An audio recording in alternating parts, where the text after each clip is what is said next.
Thank you so much. Okay, I know we've got some that are still coming in. So again, I just want to give it a couple of minutes here. And then we can go ahead and get started. But thank you so much for all joining today.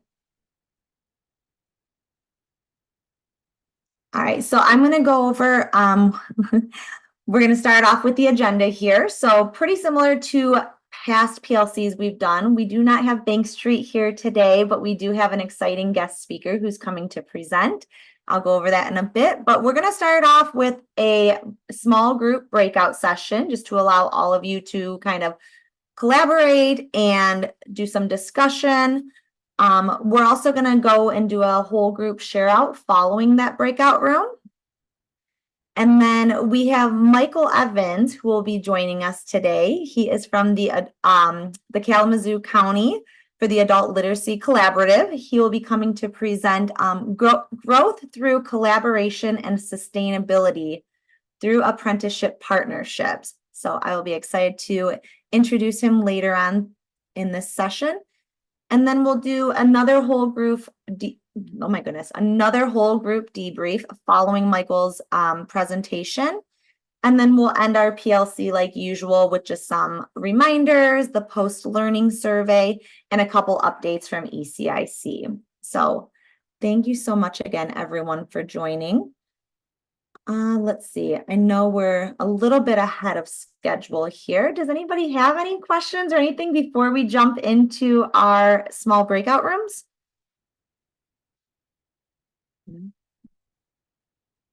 Perfect. Okay. Nicole, how are you doing over there? Good? Are we about ready on the breakout rooms? Perfect. Okay, so as you go into the breakout rooms, you're going to have 25 minutes to discuss amongst each other. What we'll be doing is we're going to have a question, just what's the most exciting, inspiring challenge that your specific organization has overcome during your ECE wrap implementation? So really wanting to understand what's been exciting, what are those challenges, like has there been any of those aha moments that you've experienced during it? And to really just share amongst each other what's worked well, what's happened. We do ask that during your small group rooms, if you could go ahead and identify a recorder. So somebody who will submit responses will have the mentee like we previously have done. If you could submit your responses into the mentee chat or link that we will provide here. And then also if you have a reporter you could identify who would be willing to share out just a couple of those things as we come back for our whole group debrief. Any questions around that? Just identifying a reporter and a recorder? Perfect. We try and keep this pretty aligned with what we've done in the past. So wonderful. All right, Nicole, I see you've already put everything in the chat here. You do have the link you can directly click on to enter your responses, or you can also go directly to the website and just enter that code if for some reason the link does not bring it up right away. Perfect. Okay, and then we also have that one question that's in the chat also that we're looking for you to kind of collaborate amongst each other with. So we're going to go ahead and start the breakout rooms. Again, if you have any questions, please feel free to come back and ask. No worries. Thank you. So Sable, if you would like to go ahead and open those today. Thank you.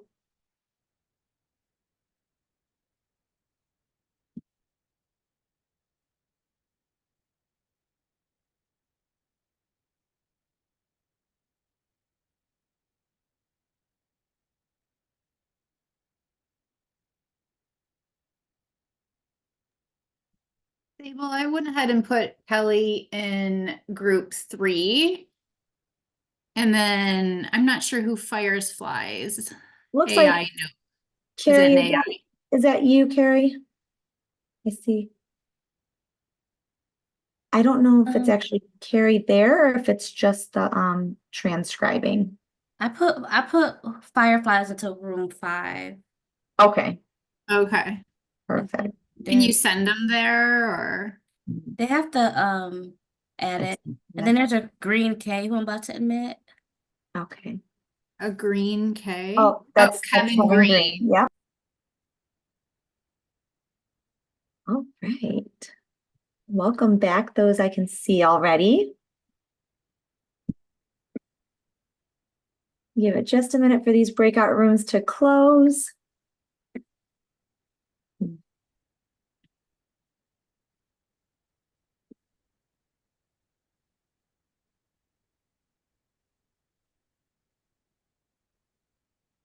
All right. I think, do we still have another breakout room closing or two? Looks like it. I think we're missing some. Okay. Oh, here they come. Perfect.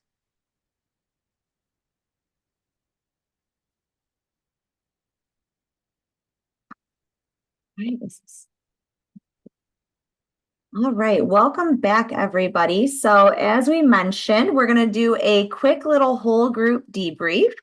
I did ask that you identify a reporter, somebody that would be willing to share out on behalf of your group, just some of those key learnings that you took away from your small group discussion. I'm also going to go ahead and share my screen here really quick so you can see the mentee responses. Give me just a moment. Okay, hopefully everyone can see this okay. Thumbs up, perfect, thank you. I don't want to get it too big just because it wasn't showing all of the responses for some reason when I enlarged the screen. But is there anyone that would be willing to share out if you did put your response in the Mentee board, or if you could just share out a couple of highlights that you took away? Beth, I've got you. Okay, so I wrote in the responses into Menti and the formatting looks bad, so I'm just gonna say. Bonnie from Child Care Network was saying that she had a bunch, she was hard to stop. She had a bunch of positive things. So she said that putting the program together and sharing the information about the impact the program was really exciting for her. Overcoming the challenge of getting college credit for classes that they teach was something that they have just finished up, and it sounds wonderful. And she really loves working with new apprentices and getting them onboarded. And then Takia Norwood from the Capital Area Michigan Works was saying that they really had a great meeting with educators who are really excited to become apprentices. So she said that was the thing that the challenge that she was most excited they were able to overcome. And then Anna from Child Care Resources, and I think there's another word in their name, but I didn't get it. She said that the focus of their grant is helping to prepare the program to become sustainable. And so from her perspective, because she's a new employee there, it's all really new and exciting. She's previously been a child care provider. And so looking at it from a different perspective has been really exciting for her. And from Focus Hope's perspective, which I was representing, I think it was, it's really interesting for us to realize how many assets we already have that we're bringing to this process. And so we're kind of excited that so much of what we're doing, we're like, yeah, we got this. Okay, that's it. Awesome. Thank you so much, Beth. I appreciate you sharing out. Anybody else want to share some key takeaways? Perfect. Carla, I see you there. So our group had a lot of conversation, which was really interesting to me, about hybrid programs as opposed to competency-based or time-based. So personally, our program is time-based, so I was really interested in learning more throughout this conversation. And one of the things that we talked about was sometimes it's really difficult to track those on the job training hours, because I think Bonnie has mentioned that before, like sometimes it can go into like 3 or 4 different categories at the same time. And with the hybrid program, we were learning, I think it was Robin that was telling me about this, how in the hybrid programs, there's more of like a range, and she found this really amazing like matrix that you can use so that the mentors can score the apprentice on their skills, like competency-based skills, but not necessarily a competency-based program. So that was a really great conversation for me. So thank you so much, everyone that was in my group. I appreciated all that information. Thank you so much, Carla. Appreciate it. Appreciate you sharing. Thank you. Lane, I see you've got your hand up. Thank you. Trying to unmute here. Good morning, good afternoon. Hello, everyone. Actually, 3 of these responses on here are from my group because we read each person response. So we typed them all in. But Julie and Jane and I had a wonderful conversation. They're very knowledgeable. If you have any questions, please pick their brains because they have good ideas too. But Julie said that finding childcare providers that are interested in learning about apprenticeships and being willing to invest in the area, kind of similar to what we're having here in Region 7B as well. One of the conversations I had, and I'll take the quote, "You mean I have to pay them more with registered apprenticeship," which isn't I wouldn't say a conversation, a question that I was prepared to answer, and not one that I guess I had thought of before, but definitely something to think about going forward.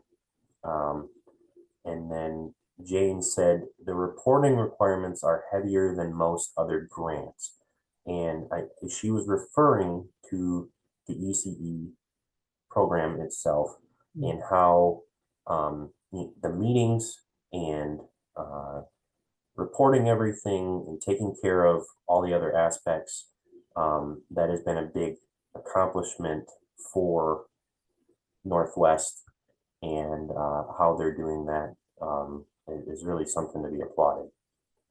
And I kind of bounced around here, but we'll go back to mine. I have been working with local career tech education partners in my region, and 3 of the 4 right now are moving forward with a pre-apprenticeship program, and we're going to be rolling that into an early childhood education apprenticeship. So really establishing that talent pipeline to go from school right into a job, and having those necessary requirements and prerequisites met. So once we move into that apprenticeship, it's basically just finishing out their schooling at that point. Thank you so much. I am loving these responses today. Thank you. Very helpful. I want to be mindful of time. So if anybody still has any responses that they want to submit to Menti, as a reminder, we do make this into like a little PDF format to share out as a follow-up post these sessions. So if you have anything else that you want to share, please feel free to add that during the rest of this session. That would be extremely helpful. But I want to make sure that we give our guest speaker today ample time to present. So I'm going to actually pass this over to Nicole to go ahead and introduce him. Thank you, Christina. So we are moving into our guest presenter portion of our agenda, and we're so excited for the conversation today about growth through collaboration and sustainability through apprenticeship partnership. Today with us, we have Michael Evans, who is the facilitator of the Adult Literacy Collaborative of Kalamazoo County, which serves as a forum to determine adult literacy priorities, identify and expand resources and aligned services in the program and programs in that county. He's the vice chair of the Region 8 Regional Prosperity Initiative for the state of Michigan, newly appointed fellow and a mentor for the U.S. Chamber of Commerce National Talent Pipeline Management Initiative, which is directly connected to workforce development. He's the co-director of the Adult Literacy Research and Training Symposium, which is hosted annually in collaboration with Western Michigan University. Serves on the advisory board for WMU Osher Lifelong Learning Institute, and is on the board of directors of Family and Children's Services. And In addition to all of that, those rich experiences, Michael is the executive director of the Kalamazoo Literacy Council, which is celebrating its 50th year this year, everybody. And the KLC is the host agency for the Edison ECE career pathway. And so this pathway is a community coordinated recruitment and retention effort focused on connecting non-traditional candidates to full-time living wage jobs in the ECE field. So I'm going to turn it over to Michael to go ahead and share with us all of this great information. Thank you, Michael. Thank you very much for that glowing introduction, Nicole. I will do my best to live up to all of those accolades and bring things that are relevant and valuable, and most importantly, actionable to all of those who are on this call. So before I share these slides, the first thing that a lot of people might want to know is how does and why does a literacy council have anything to do with childcare and apprenticeships? We develop adult learners who have lower literacy and language skills, and it is our job to put them on the path toward a living wage job. Apprenticeships is part of that path, and making sure that we are in the space to be accurate and passionate representatives of that population is what brought us into this space of apprenticeships, and most specifically childcare. This is a career that many of our adult learners aspire to have and have some natural capabilities because they are coming from a space where they have been in help and want to help. So it looks like a really good fit for us. And for the case that we're going to talk about today is I really wanted to be able to talk about the perspective of how to build capacity through collaborations that can help to sustain apprenticeships over the long term. So I do have a presentation to share, but I wanted to just give you the perspective of how we come into this work before I start sounding like, yes, we've been in childcare forever. No, our population needs childcare, and we have talent that we'd like to be able to connect through apprenticeships into that field. So here we go. And just to make sure that no one was confused, that picture that you see of me, that's the same haircut I'm wearing today and the same jacket. I am the Talent Pipeline Management Fellow for our organization, and this is a framework that will help to build some capacity around the apprenticeships, and I'm hoping that you would see some value in it. But I'm very passionate about the idea of making sure that whatever we build, whether it's for my literacy council or a career pathway in early childhood education, that it has the fundamentals of sustainability from the start. I frequently serve as a consultant for nonprofit organizations and find that many of them, they have the revolving door and hamster wheel of where do we find the funds, and then there's that moment where you have a gap in funding and the world seems to end. Our whole philosophy in terms of how we build things is to build them sustainably from the start, and we'll bring some of the expertise and some of the things that we've learned over time into this conversation. So we're going to explore these themes in the brief amount of time that we have, and hopefully have time for questions and answers. Look at how to leverage resources to build a strong financial foundation for apprenticeship programs.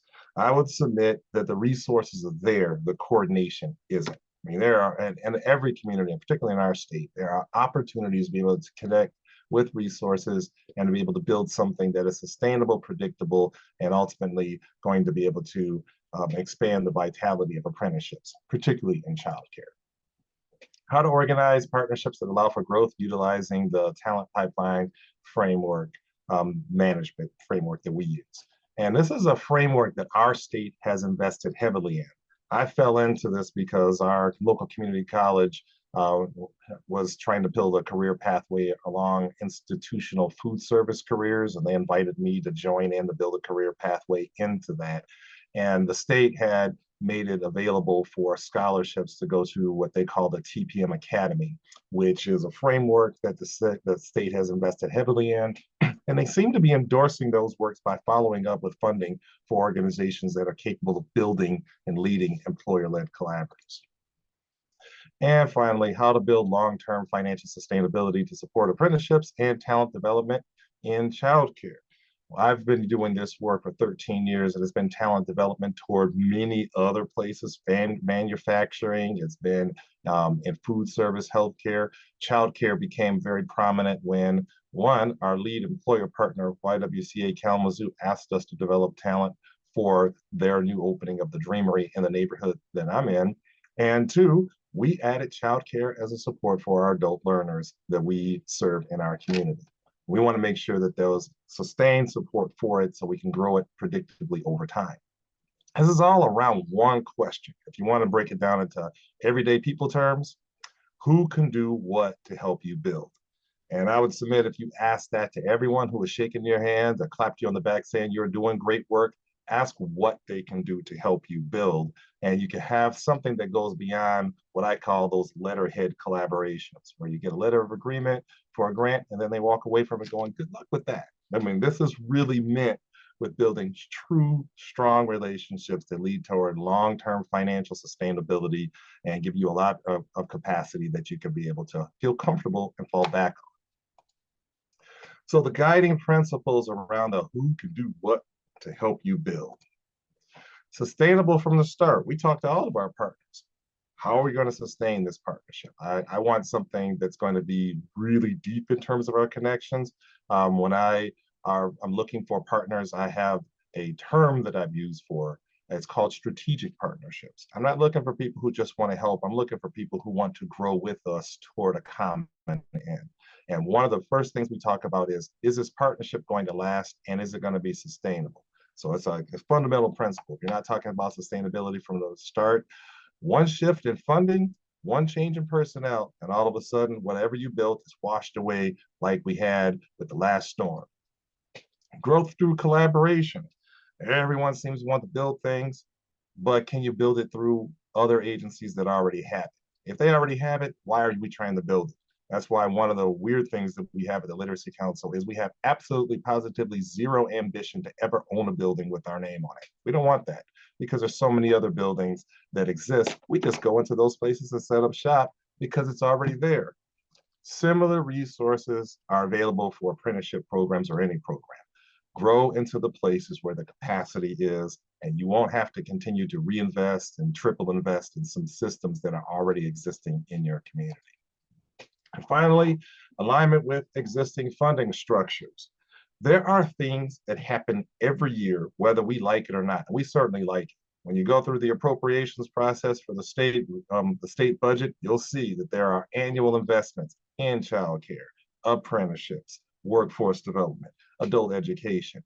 And the closer we go to those existing funding structures that are perennial, the stronger we are as a collaboration, and specifically their apprenticeships and those who are supporting those.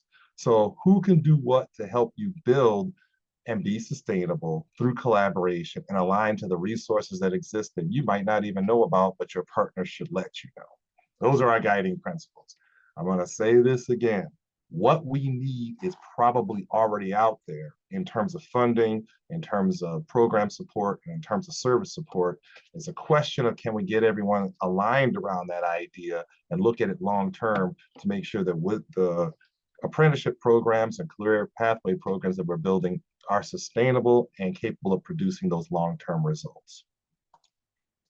So characteristics of sustainability. A lot of people, they just say, yeah, we want to be sustainable. What does that mean? And I'm looking for things, and this is where you should move your apprenticeship programs and any programs toward, gravitate toward things that look like this.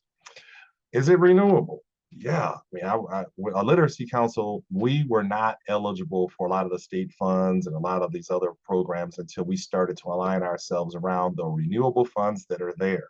So we said, man, the state is always renewing adult ed funds and they have the Workforce Innovation and Opportunity Act. Maybe we should move more toward that direction instead of sitting on the outside of that. Is it something that is replaceable? Yep, we have one of those. We can shift to another thing that's very similar like that, whether it's a grant, whether it's another financial resource or a contract. If it's replaceable, move toward that. There is always going to be one of those things. You see a lot of emphasis around apprenticeships, a lot of emphasis around talent development, and particularly around childcare. That's becoming much more apparent. We want to make sure that we are present and capable of plugging into those replaceable and shifting resources that are around childcare, particularly around apprenticeships. And is it durable? Is it the type of thing that's going to be there to last? So I look toward things like how often and how many years has the state funded adult education, workforce development agencies? And I can't find a year that they've been having appropriations that they've just not done that. So it's durable over time if you can get close to things that are like that, whether it's in childcare, whether it's in adult education, whether it's in workforce development, economic development. You're looking at those things that are durable, that have been there over time. The question is how do we make what we do a priority toward things that look like this? So we move toward things like that. In our city, we have something called Shared Prosperity Kalamazoo. It's our city's effort to be able to reach marginalized neighborhoods. And it's an ongoing effort that they have generational support for. So yeah, let's get behind that because that relationship is durable and can connect us to resources that only cities can get. So we're looking to make sure that when you build your career pathways, when you build apprenticeships, that you move it close to things that have these characteristics. If you move it toward one-time grants, temporary partnerships, or short-term affiliations, you never get to that point of sustainability. And a lot of times people get confused about resource development, particularly in grants. And they say, man, it's about how great you write the grant and how capable you are by having influence over the funder. So nope, that's not what it's about. What it really is about is agreement from your community to do this project or do this work well. And then you can find ways to be able to fund it. Get the agreement first and move toward things that look like this. So part of it is organizing what you have available to you. I don't care what it is. Organize it for collective impact toward what you're trying to have happen. I don't care if it's a library or a post office or whatever's out there. What is out there should be aligned toward what you are trying to accomplish. In this case, it's strengthening apprenticeships. Right now, there might not be that much alignment around apprenticeships that you might see, or not enough of it, but we have every opportunity to engage every partner who cares about children, who cares about childcare, to do something impactful toward this cause. And a lot of times what we usually get are applause. You guys are doing great. I tell them that's not helping. Or we might get outrage. Oh, it's terrible. There's such a shortage in qualified childcare professionals. That's not helping either. What's helping is when people can say, once they've heard this, what can we do to help move this forward in a tangible way that you can feel? So the first thing is once we get a group of people together, we say, I'm glad that you are interested, but can you be really interested by signing a memorandum of understanding that defines your role and commits you toward a long-term effort of making this possible? The letterhead agreement is not enough. You know what that's like. You get a request for a letter of agreement or a letter of support. They even give you the template for it. So you fill out the template, send it over. Yay, great. I met the minimum requirement for whatever grant that was. But is that really a partnership that you can rely on, or simply something that is the requirement of a grant? We're looking for partnerships that you can rely on, build on, and treat like your long-term family. You're going to be there with me through the good, bad, and the ugly, and hopefully help to be able to create future good by working together. Now you have these people who are interested, but you have to have a common framework for coordinating efforts. Otherwise, it's like going to a party where there's 5 DJs playing at the same time. Probably not that good, probably even not danceable, but at least you have the right people in the room. If you have a common framework, all of that energy, all of that good intention, and all of the capacity they have and aspirations to help you can be put toward places that you feel are actually helping you to build long-term sustainability and support. And finally, get all of them aligned around a direct time, a clear out time, a clear outcome to direct their time, their funding, and their expertise.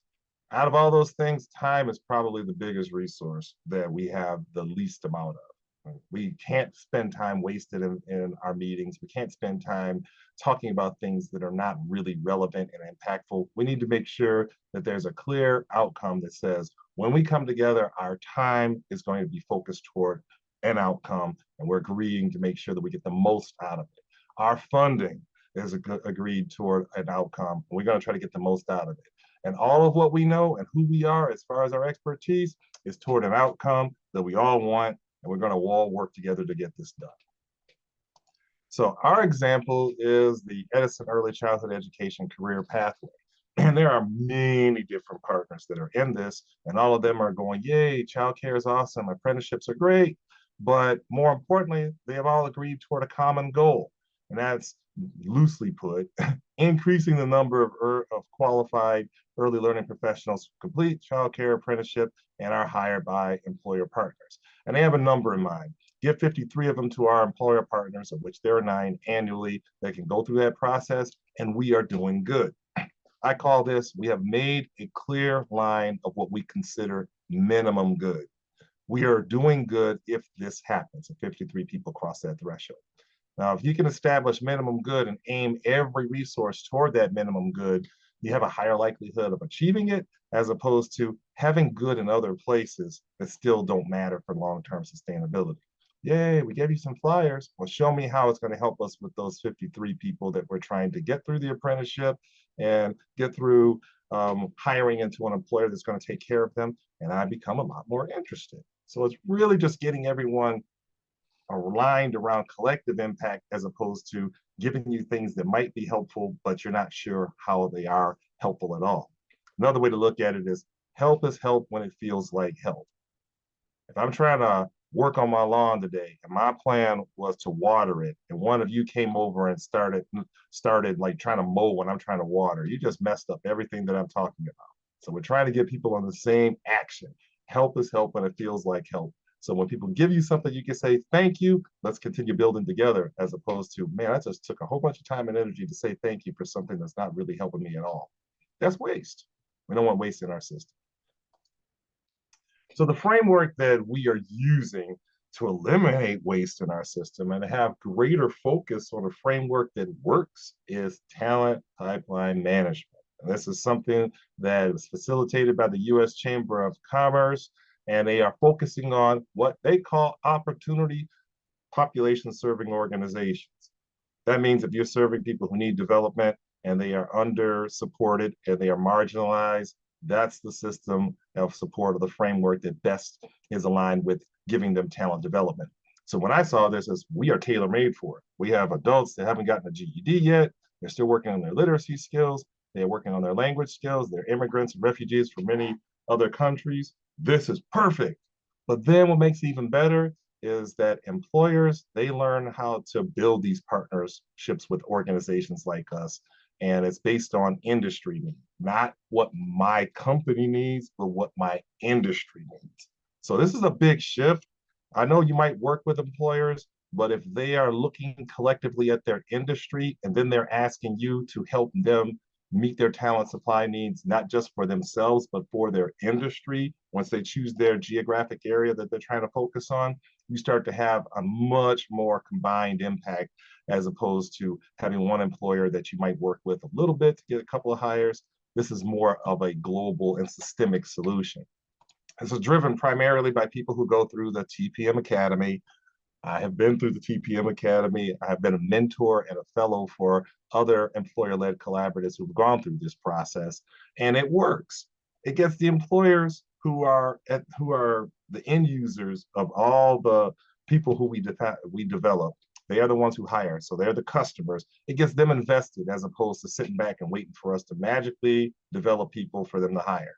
So I love this framework because it gets the people who are the customers involved in the actual helping, as opposed to sitting passively by in some cases and saying, where are the people at? That's not helpful to me at all. They do go through a process where they're going through a strategy of organizing, getting them to think collectively and about their industry and not just by themselves. They start to look at how much demand or talent do we need to develop, and they supply the data for it. So you know what you're doing is true. It's not just you gave us more people this year than last year. It's about what are we trying to accomplish overall. Remember those 53 people? That's how we are able to get to that number, is they collectively work together and says, what do we need as a collective? They talk about the competencies and credentials. This is where the apprenticeship, that is an agreed upon apprenticeship, and the CDA is the agreed upon competency. There's a few other things in it, but we have a shared language, so we know that we're recruiting for the same thing. We're developing the same thing. And if talent comes through our talent pipeline, you will accept it if it meets these competency and credential requirements. Then we look at where are you getting people from, so we can get more people from it, and where aren't you getting people from, so we can get more people to you. So it's more of a collective place. And it's so amazing to be able to hear from 9 employers where you got talent from instead of one. That's expanded our opportunity to find other avenues for recruitment that we could not do if we were just working by ourselves. And finally, we start working on building talent supply chains to be able to more predictably identify talent, develop them, and then move them to a place to employment. That includes successful completion of an apprenticeship. We don't want to just get you a job. We want to make sure that you have a place where you are growing, you have the credentials, and you can be sustained in that position over time. Then finally, we're going to look at how we can do it better.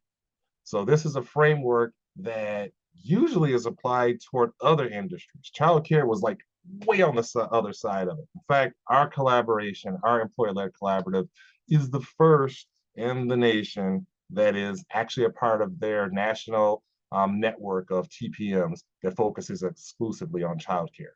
They're writing a case study about our work, and they're really excited that this framework, which is usually around things like energy, automotive, healthcare, is now being applied specifically to childcare.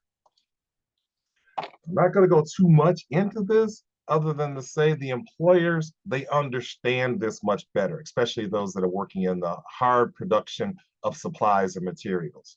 What they are looking to do is this value stream is how do we get it so that new hires have the credentials necessary for me to hire you? And the employers, they're the customers. So they're saying, how do I know that your adult ed is going to deliver what I need? Your workforce development agency is going to deliver what I need. Our community college is going to deliver what I need. We're going to help you to do that instead of sitting passively by. So they're engaged in the process of saying, we're going to help you to develop those new hires. And once they get there, we're going to do our part to make sure that they have the time to get those credentials that they need to stay here. Much importantly, they're going to have time to be able to complete their apprenticeship hours, their CDA, and so on.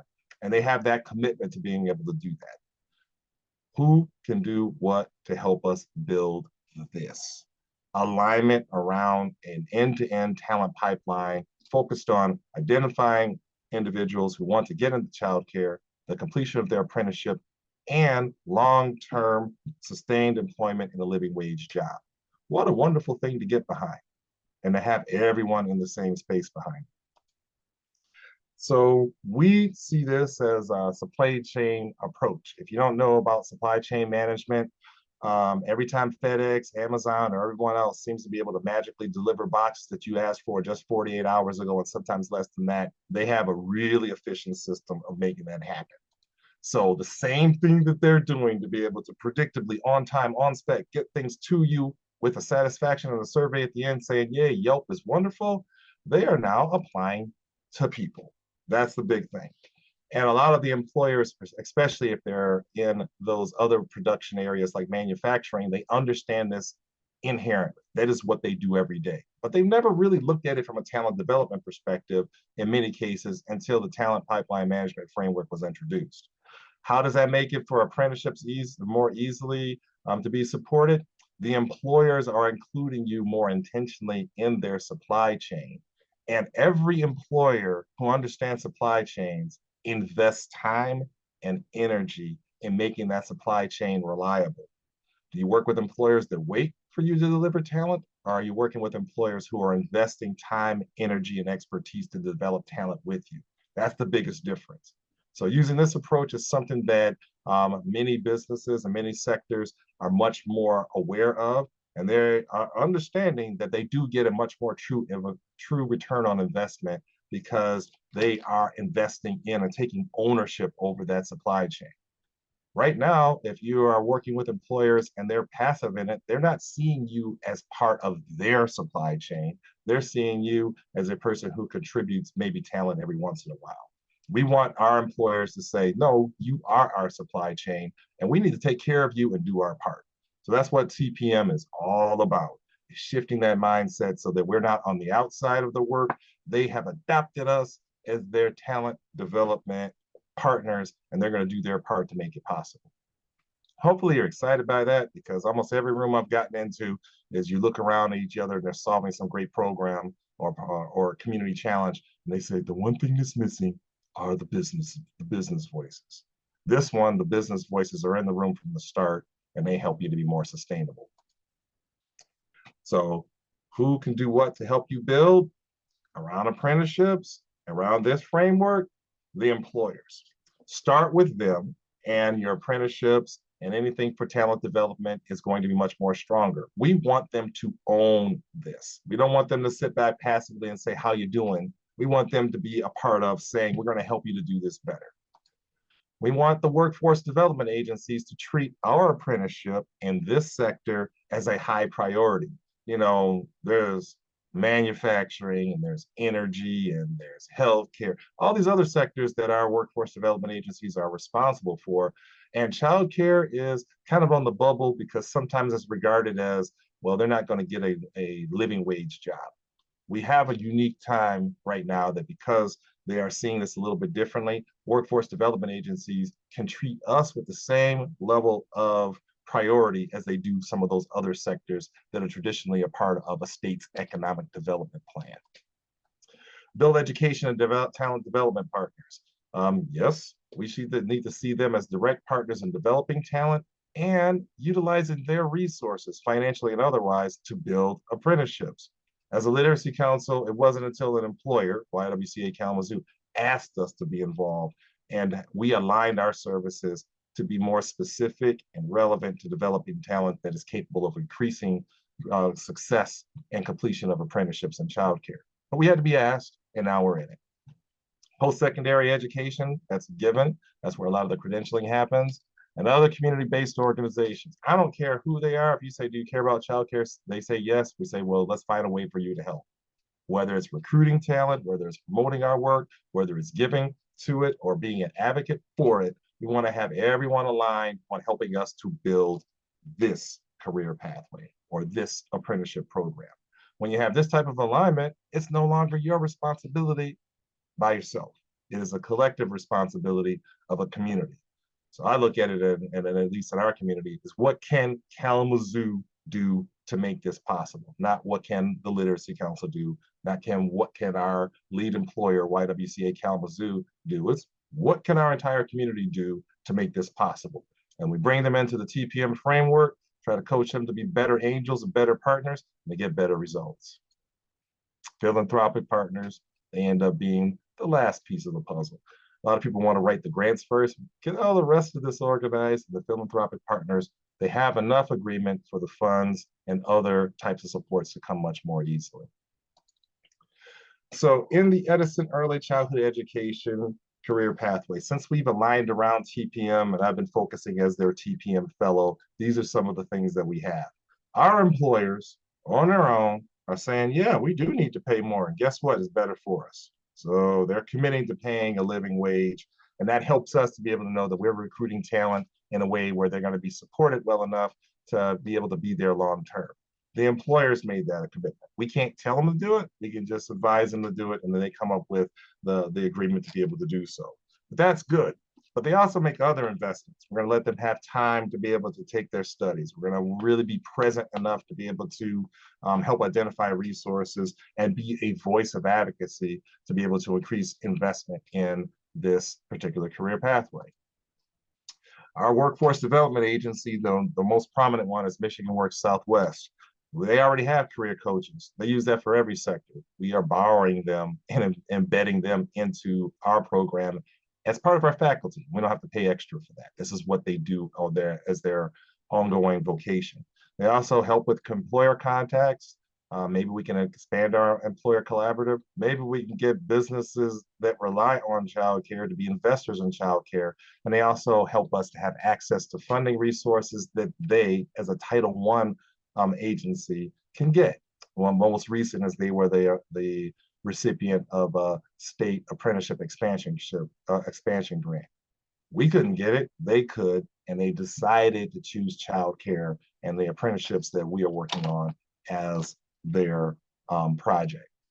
Post-secondary education, Kellogg Community College is where most of our candidates, once they complete their apprenticeship, they go to continue their education. And Western Michigan University is where most of the internships come from in terms of being able to develop future talent and be substitutes to allow for those early learning professionals who are working in our employer partners' sites to be able to have time away to continue their own studies. So they're invested, and we ask for them.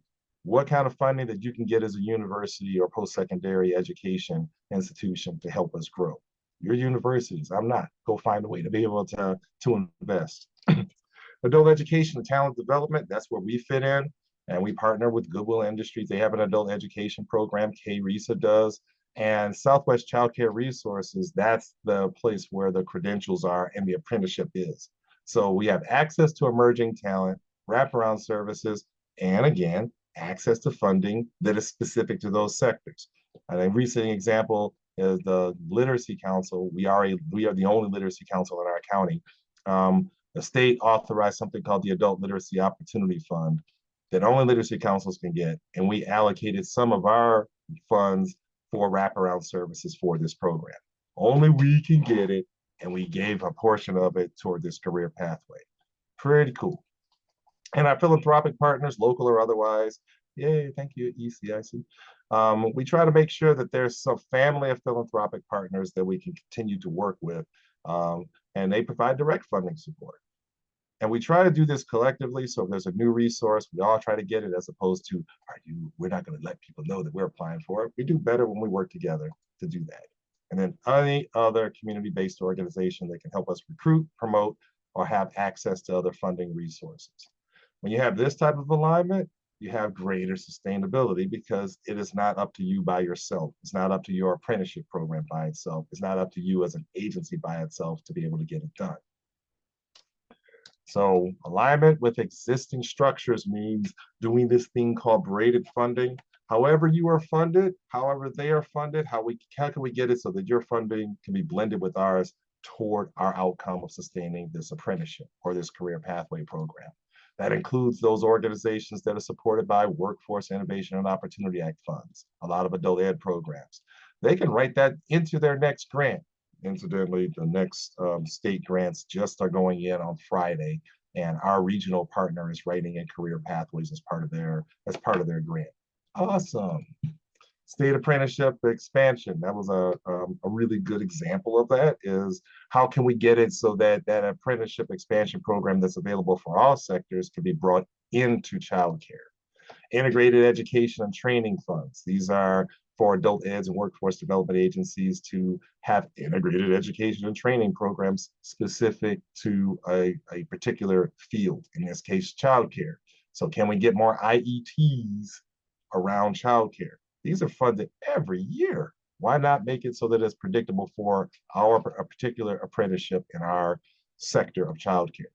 And then there's childcare specific grants. Childcare providers have grants and access to resources that us as a literacy council and other programs can't get. So everyone, if we're working together, we can eventually get direct employer investment. What I asked for, and I'm hoping that we inspire, is that first direct employer investment is pay our people better, because it's easier for us to attract talent and keep talent if you're doing your job.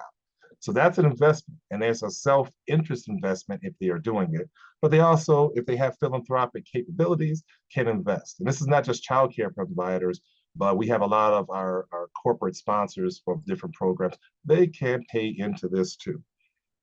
They put their name on a marathon. Why don't they put their name on childcare? That's the way we look at it. All of this, if it's aligned, leads toward long-term financial sustainability, and you don't feel like you're doing this by yourself. So things to consider from wherever you are at whatever stage you are is establish a framework for collaboration. I suggest this TPM because the Department of Labor and Economic Opportunity has invested heavily in TPMs. They recognize it. It's like having the secret code to saying, oh, this is what we should be investing in for talent development. And apprenticeships organized around this, they have a higher profile when it comes to state funding, and a lot of higher credibility in being seen as a peer industry among other industries that are traditionally valued in economic development, like manufacturing, industry, healthcare, and so on. Commit to aligning and braiding financial resources. Find out what your partners can get that only they can get, that they can direct toward this cause.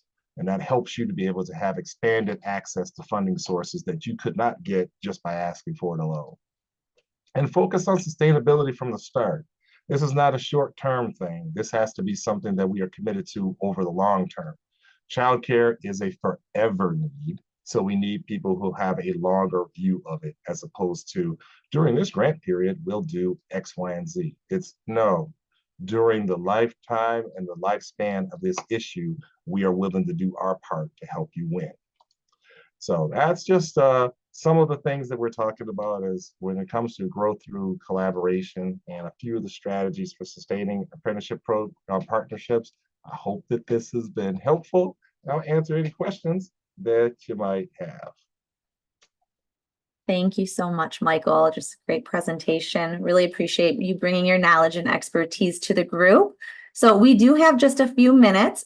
If anybody has questions they would like to ask Michael while we're in the moment, that would be great. We are going to also share the slideshow that was just presented, which obviously has his contact information as well, but I want to open it up to the group if you've got any questions at the moment.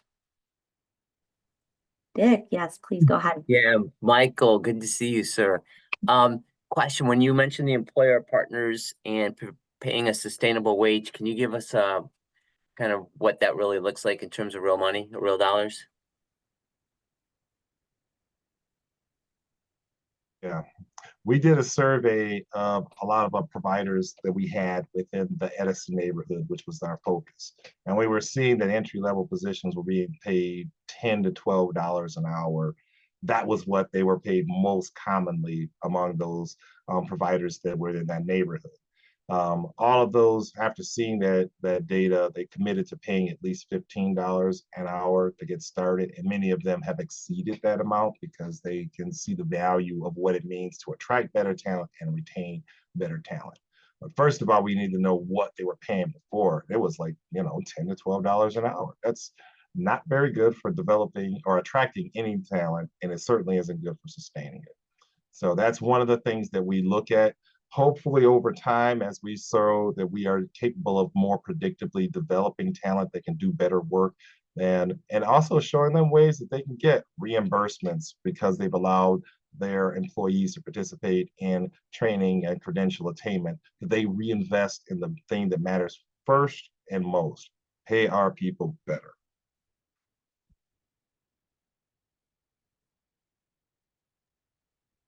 Thank you, Dick. Anybody else?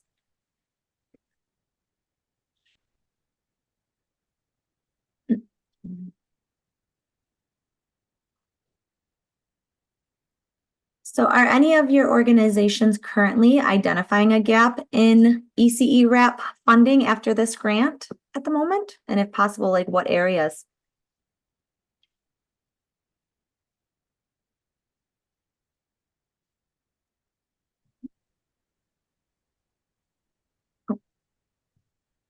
Kevin, go ahead. I see your hand raised. Thank you.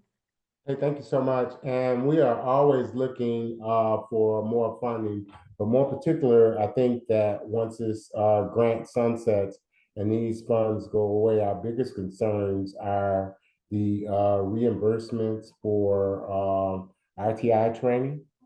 And so we have a robust RTI training to be coupled with a pre-apprenticeship offering. And my concern is how do we pay for those external trainings, certifications and things like that beyond the point of this grant? That will be kind of the thing that allows us to be most sustainable.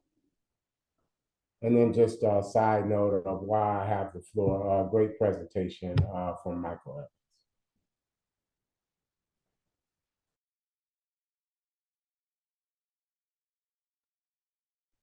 Thank you. Dick, go ahead.